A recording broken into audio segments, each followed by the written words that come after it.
In this video, I'm going to show you how to make this classic piece of terrain, which is some Necron crystals. Now you could change the colours on these and make it more like an alien kind of world with different colours like blue, purple, etc. But we're going to stick with Necron here because of the new edition of 40k. And I'm pretty sure this is a completely original idea. Like nobody's done... Oh, turns out that this has pretty much been done before. So from this, we're going to actually extend this to a new series, which I'm going to call Terrain Classics, where I'm going to take the classic kind of ideas that have been done quite a few times that a lot of people probably know, and I'm not really going to add too much, but I'm going to do it in my way, show it you simply, and I think we might even do a little jingle. Terrain Classic, Terrain Classic. So for this, we're going to need two main things. A long extendable sharp blade. Now you can get these for reasonably cheap. I ended up using this yellow one because I saw Black Magic Craft using it and I was like, oh, it can't be that bad. And of course, we are going to need our XPS foam. Now I'm going to show two different methods here. One where I use this 50mm thick foam, and another where I get two 30mm thick foams and I glue them together to create some big crystals. So I'm not sure what the term for this is, but when it comes to the size of your crystals, what I recommend is generally like square shapes that are elongated. It's probably called like a cuboid or something, but I'm not 100% sure. So let's say I'm using my 50mm thick foam here. Well, I'm also going to try and cut it so that it's 50mm wide-ish. It can be a little wider or a little bit shorter. It doesn't have to be perfectly square. But then for the height, I'm actually going to have it to be something like 15 or 20 centimeters, depending on how big your crystal is. Now, if you want to make smaller crystals, obviously you can just cut your initial piece smaller. And keep in mind that to get to the core shape, you can use maybe like a steak knife or a large serrated blade to quickly go through the foam rather than say your sharp blade, because the sharp blade that I'm actually going to use isn't that sharp, and I would recommend changing your blade, but I deliberately didn't do that so I can show you some of the ways to correct the issue that will arise if you don't use a sharp blade. So for me, the best way to cut these crystals is to stand up your piece of foam and put your hand on the top and then slice down. Now keep in mind here that if for some reason you can't hold this properly and it slipped, then you're going to have a blade and your hand both falling at the same time. So try and be as careful as possible. This was the safest way I could think of. If you can think of a safer way, then well, please do that. And the first cuts that I would recommend is we've got a square shaped at the minute. Well, let's try and make it so that it's got more sides. So we're sort of going to make like an octagon. And the way I would do that is to simply cut off the corners. Now, they don't have to be in an exact 45-degree angle. In fact, I would recommend not doing a 45-degree angle so that it looks more random and natural. And you're just going to slice it through. Now, you may have to do a sawing motion through this, even with this sharp blade. And if you do that, you can get these little lines, which we will correct later on. So you just slice off all four corners and you've already started to get your shape. You're not looking for an exact cut here. And what I recommend is the one that you've got at the top, try and make it a little bit thinner than at the bottom. And you can do that by simply cutting more off the top and then sort of slicing your way outwards. Once you've got your four corners cut, then I do recommend taking off the front and the back of the foam, because essentially it's going to have texture on it from the way that it was manufactured, and you don't really want that as well, so cut that off. And these things are pretty simple. So for the top, I would recommend picking approximately a couple of centimeters down from the top, and we're going to slice through, but we're not going to slice it all the way through at an angle. You want to slice it to the middle. So you pick a middle point or a point where you want that to be the peak of the crystal, and you want to slice a little bit off there. And you want to do that maybe at least probably 3 times, and more like 4. You could even do more. You're just trying to create a nice, not a sharp point. We're not creating a pencil, but we are creating the end of the crystal.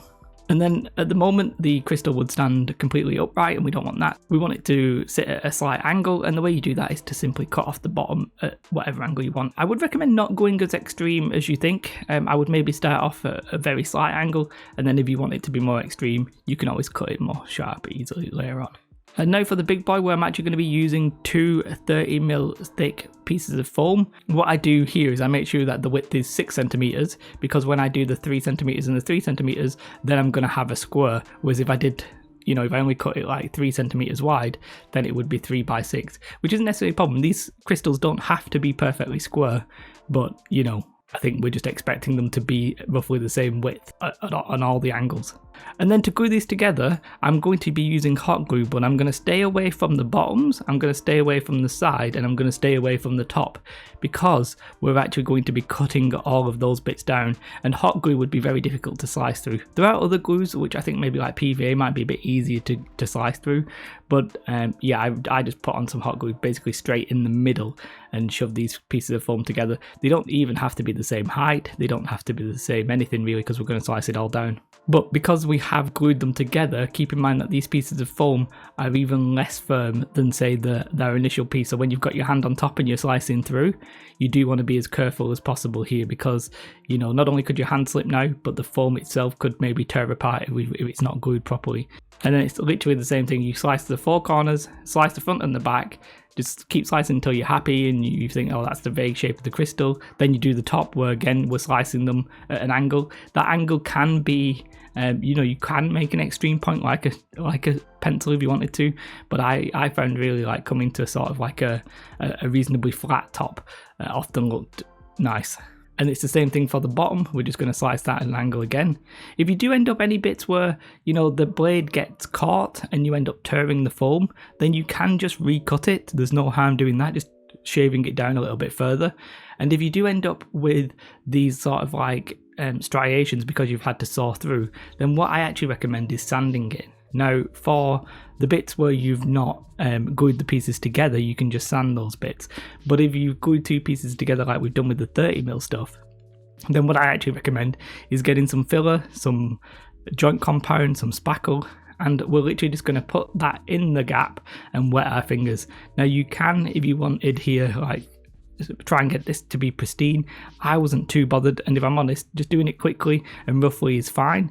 So you cover in all the gap, and then once that's dried, we're going to then sand that as well. Now when you're sanding, either to get rid of those striations or to get rid of those gaps, then do be careful not to sand the edges of your crystals, because what you'll end up doing is having smooth round corners where we actually want them to be as sharp and as pointy as possible. And then I just do the same thing for smaller crystals. So I do this mainly with the 30mm stuff for the smaller crystals, and then for the bigger crystals I use the blue 50mm thick. You could just use one size fits all here, but I do recommend doing some bigger ones and some smaller ones. I've just demonstrated generally on the bigger ones.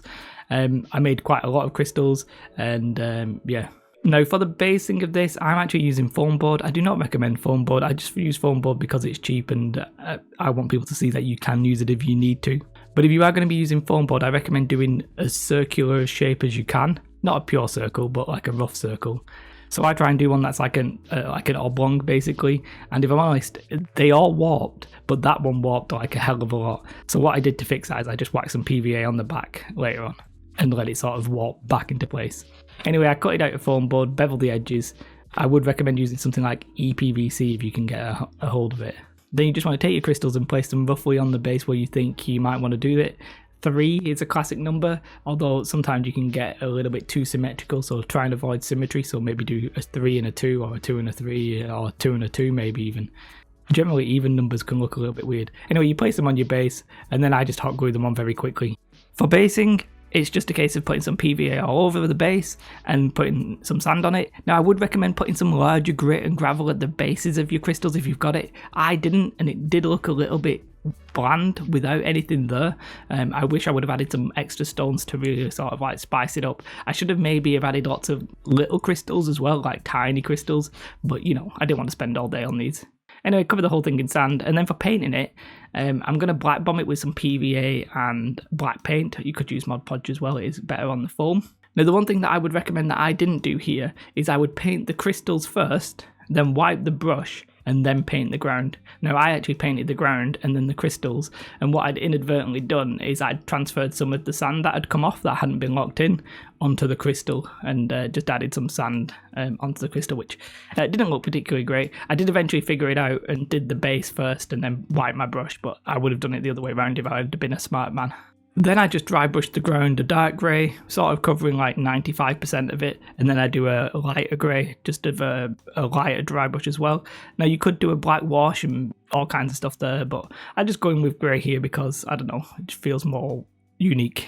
For the crystals themselves, I'm literally just going to base coat them in this dark green. Now, I think I had to do pretty much 2 covers of this dark green because it didn't want to go over black as easily as you might think. Duncan modes 2 thin coats. Now, when I first did it, I actually did it really liquidy and it just went everywhere, so don't do that. And then there's a case of how do we get the edges to be brighter. Now, the way that some people will do it, they'll do layering, so they'll actually get a lighter green and thin it down and they'll paint it on properly.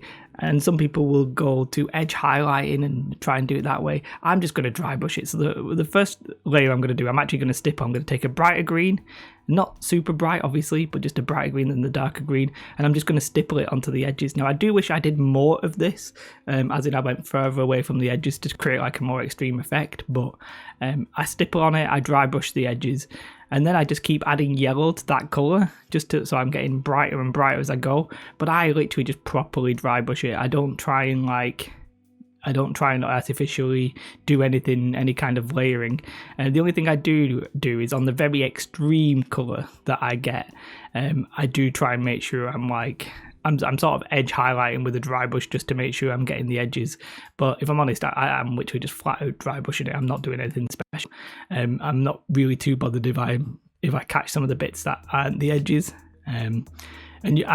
Looking at it now, I sort of wish I went even more extreme because on the video it looks bright, but in person it looks not quite as bright. But they look subtle and fine. Once I'd finished the dry brushing of the green, I decided I should probably try and dry brush the ground to make it look like it's going a little bit. I did that with just the extreme end colour, and if I'm honest, it doesn't look that great. I should have just done it as I was going. Off camera, I do put some lichen on the bases because the bases were a little bit bland, but yeah, it looks fine. Before we look at the finished product, if you did like this video, do press like, and if you're not subscribed to the channel, then please do consider subscribing, and if you want to support me further, then there is always Patreon. I think the terrain looks completely fine. It is, as I said, like a terrain classic. Hopefully you enjoyed the stupid jingle at the start. The couple of improvements, I would have and I should have done bigger stones at the bottom of the base. I would also not use foam board at the base if you can avoid it. And, you know, maybe a little bit better painting on the bases or even the stones themselves. It's simple. I didn't want to spend all day on them. I knocked these out. It probably took me less than like an hour's worth of effort to do these. It doesn't take very long, but they're very effective on the table, I think. So if you're interested in Necrons or any kind of alien crystal-y world, then these will do. There are other methods you can do with hot glue sticks and all that kind of stuff, but we'll stick with the simple. It is a classic after all. Like and subscribe. Have a beautiful day. Goodbye.